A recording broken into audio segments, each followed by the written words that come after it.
वो ये कह रहे हैं कि आसिफ क्यों बहुत खास था। उनके ख्याल के मुताबिक या उनको जो याद पड़ता है वो बहुत ज्यादा तेज नहीं थे। ठीक है। अच्छा, मैं अब आपको ना 2-3 चीजें बताऊंगा, और वो आपने ना उसको यूट्यूब पे जाके स्लो करके रोक के देखना है कि वो क्या हो रहा है। जो रिस्ट पोजीशन है ना, रिस्ट उसकी बड़ी इजी रिस्ट है, मतलब बड़ा जबरदस्त, कह लें कि blessed with natural wrist position.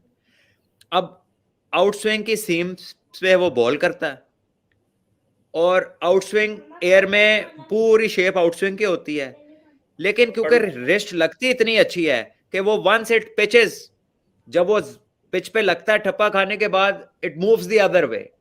And ये बाकियों से नहीं होता, या कभी कभी होता है उनका कि कभी रिस्ट लग गई पता ना चला। आसिफ का ये रेगुलरली होता था। और जब इस तरह होता है ना, तो अगर आपकी 120-25 भी स्पीड है, अगर आप राइट लेंथ को हिट कर रहे हैं, तो बैट्समैन जो है वो उसके पास फिर बड़ी कम चॉइसेस रह जाती हैं। अब होता क्या था, बैट्समैन ना, पीटरसन ने उसको चल के खेलना शुरू कर दिया। तो जब उसने चल के खेलना शुरू कर दिया, तो वो फिर नल एंड वॉइड हो जाती है ये स्किल, क्योंकि वो ऊपर पहुंच जाता था। हमने क्या किया, हमने विकेट कीपर ऊपर बुला लिया इंग्लैंड में, हेलमेट पहना के कामी भाई से रिक्वेस्ट की कि ऊपर आ जाए। आसिफ शुरू में माना नहीं, आसिफ को बुरा लगा कि मैं फास्ट बॉलर हूँ, कीपर ऊपर क्यों आ रहा है।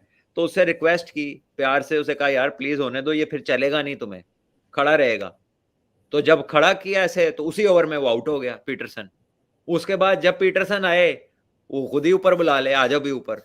और जैसे कीपर ऊपर आता था ना, तो पीटरसन हमें ऐसे देखता था कि जैसे उसका दिल करता था कि दफा हो जाएंगे सारे, मर जाए कहीं जाके, क्योंकि उसको प्रॉब्लम थी। जब बॉल राइट एरियाज में पिच होता था और उसे अपनी क्रीज से खेलना पड़ता था, तो फिर वहां से जब बॉल डिविएट होगा, तो फिर कोई चांस नहीं है। फिर 150 वाला बॉलर, उसका तो 150 वाले का तो सीम इतना हो ही नहीं ना सकता जितना आसिफ का होता था। इस पेस पे इतना सीम नहीं होता, हाई पेस पे। तो आसिफ की जो पेस और सीम था, it was just a perfect combination, which जितनी मैंने क्रिकेट देखी है बचपन से आज तक और खेली है, मैंने किसी और का नहीं देखा ऐसा।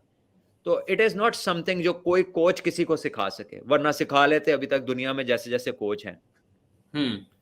सो ये नेचुरल चीज है जिसके साथ वो ब्लेस्ड था, और शायद वो और इससे बेहतर बता सके। ये तो मैं एज अ बैट्समैन अपनी ऑब्जर्वेशन बता रहा हूँ, क्योंकि जब हम उसे नेट्स में भी खेलते थे, तो सबसे ज्यादा मुश्किल अपनी विकेट बचाना उसकी बॉलिंग के खिलाफ होता था। तो मैं तो दो चीजें करता था उसको जब भी खेलता था, दो चीजें। एक, इन स्विंग फौरन खेलनी शुरू कर देता था, और दूसरा एक जगह से नहीं खेलता था, कभी एक स्टेप आगे जाके खेलता था, कभी एक स्टेप पीछे आके खेलता था।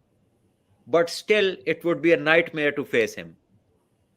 तो बस मेरा ख्याल है कि खुदादाद आइटम थी वो, not something that you can make in any under the umbrella of multi coaches. ऐसी चीजें तैयार नहीं होती।